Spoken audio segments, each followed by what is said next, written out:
You're watching NewsdayTV. Thanks for joining us. I'm Jill Wagner. The FBI has seized electronics from New York City Mayor Eric Adams. An attorney for Adams confirms phones and an iPad were taken from him earlier this week. It's part of a federal investigation into the mayor's campaign fundraising, and it comes days after agents searched the home of the mayor's top campaign fundraiser, Brianna Shuggs. First in Newsday, 2 alleged MS-13 gang members will not be facing the death penalty. The U.S. Justice Department says that brothers Alexei and Jairo Saenz face criminal charges in the killings of 7 victims here on Long Island. These victims include Brentwood teenagers Kayla Cuevas and Nisa Mickens, who were killed in 2016. That trial is scheduled for March 4th. A man has been indicted on grand larceny charges for allegedly burglarizing several businesses. Authorities say that John Sapola stole $285,000 worth of electronics from a Plainview store in July. Months later, the Long Island City man is accused of breaking into a police booth in Hempstead and stealing 2 police radios, and then stealing $250,000 worth of quarters from a Brinks location. The 50-year-old pleaded not guilty to the charges. More than 3.8 million patients may have been affected by a data breach at Long Island's largest healthcare system. Northwell Health says an unauthorized party breached a third-party computer network containing patient information.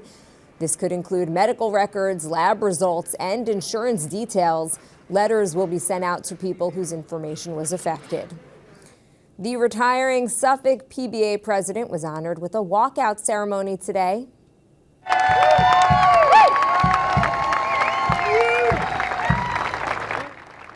Noel DiGirolamo served as a police officer for 28 years and as PBA president for 13. He tells Newsday how it feels to be newly retired. It's bittersweet because it's been 32 years in the making, but I know I'm going to miss it because I truly love what I did. Over the years, he negotiated record compensation packages for the union's members. Louis Civello has been appointed to take on the role. And Boy Scouts from Plainview Old Bethpage are honoring veterans ahead of the holiday.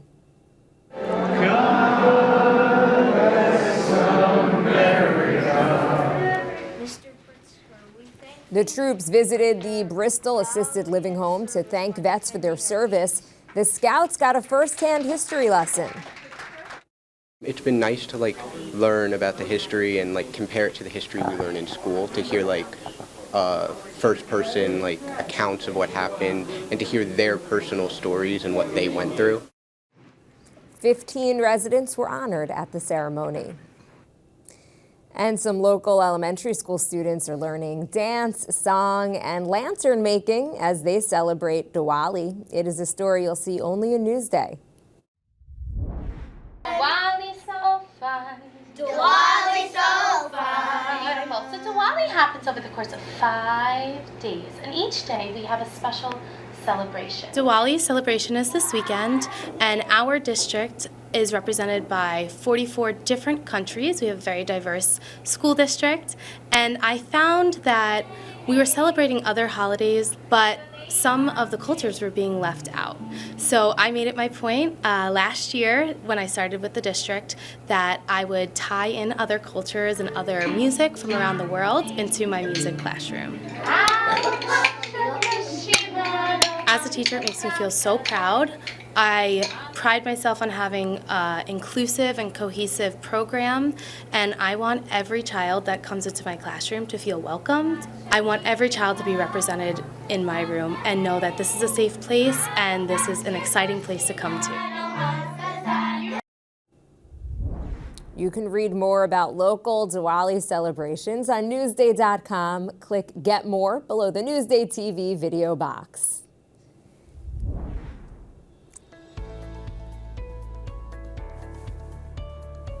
And now let's take a look at your Long Island weather. It's getting cooler out there tonight, a chill in the air, and this weekend highs in the low 50s, lows in the low 30s. Long Island weather is brought to you by Home Tax Saver, PTRC Incorporated.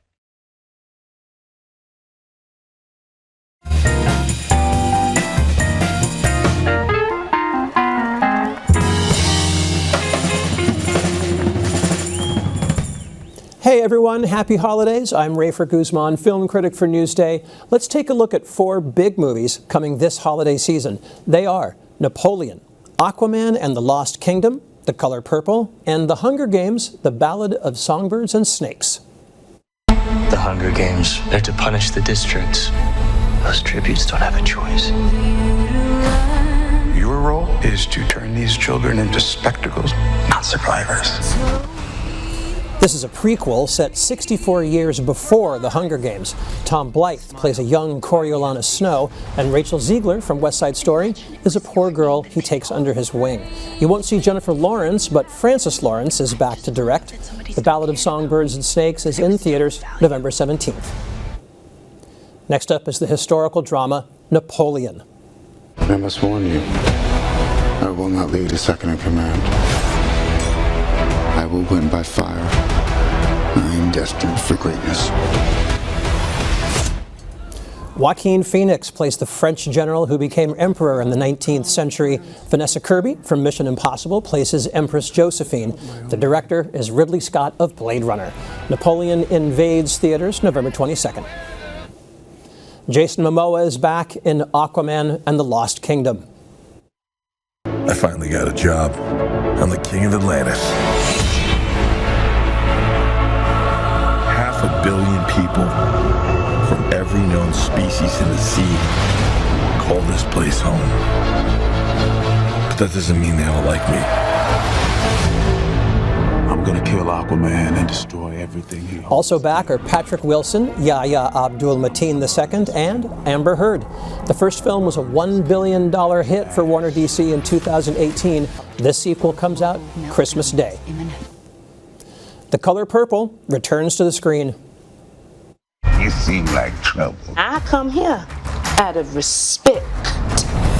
But if there ain't none to get, that show ain't none to give.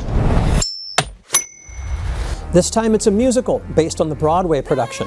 Taraji P. Henson plays Shug Avery. The cast also includes Halle Bailey and the singer Her. The director is Blitz Bazawuli, a former rapper from Ghana. The Color Purple is out on Christmas Day. Now, the box office is up 25% over last year, but it's still down 20% compared to pre-pandemic levels. That means Hollywood can't afford any turkeys this year. You can read more about these movies and check out my reviews on Newsday.com. Just click Get More below the Newsday TV video box.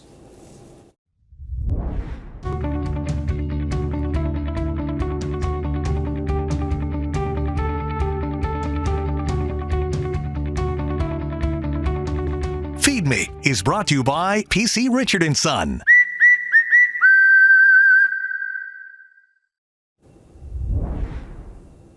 Diwali celebrations are underway across the island, and today we're looking at some traditional foods associated with the Festival of Lights. Scott Vogel has today's Feed Me TV.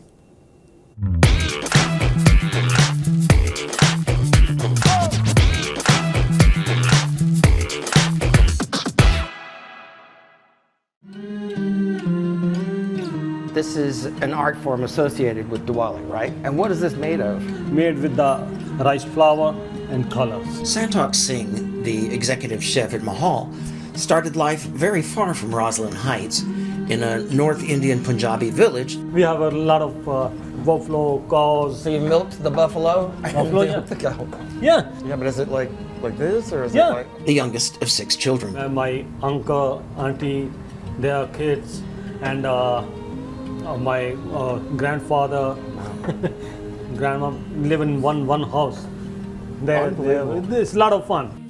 It's crunch time for him. Diwali season, the festival of lights in which mithai, sweets like this besan ka laddu, are a big part of the celebration. Singh has been making them since childhood using a base of ghee, chickpea flour, and sugar, always in a precise 4-to-1 ratio. So do you remember the first time you ever made this? I made with my mom. Really? In India, yes. Then we put saffron milk, cardamom powder, let get cold. After that, we make a laddu. Diwali is a holiday for Hinduism and other religions and is celebrated in every corner of the Indian subcontinent. each of which produces its own signature sweets, dozens in all. There's Gajar ka halwa, a heavenly pudding made from ghee, grated carrots, cardamom, milk solids. It's getting very bubbly. I'm getting scared. I don't want to ruin this stuff. And a sprinkling of toasted nuts. Okay. Nice long. It's okay. And my personal favorite, the bread pudding known as Shai Tukta. This is going to be good. If you can't find joy in bread pudding like that, well, check your pulse. Word is that the joy of Diwali is rapidly spreading beyond the Indian American community here, going mainstream. And that's hardly a surprise. I mean, it's a holiday dedicated to light over darkness, goodness over evil, and wisdom over ignorance. You'd have to be crazy not to celebrate it. Happy Diwali. And as for Singh, well, it's no surprise that every year he produces some of the happiest, most delicious Indian sweets around. A man who can find joy in a house living with 18 people is a man who knows joy. Is your family still there? My brother, his family is there. There are no more cows there, but buffalo, we still have 2 buffalo in there. Yeah. My brother. For more on Diwali food, go to Newsday.com, click Get More below the Newsday TV video box. There's nothing like when you finish a story, you have this product that goes out to the world and hopefully brings some truth to, society.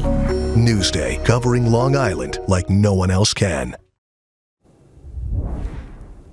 You're watching Newsday TV. I am Jill Wagner. Thank you for joining us. We leave you now with a look at your 7-day forecast.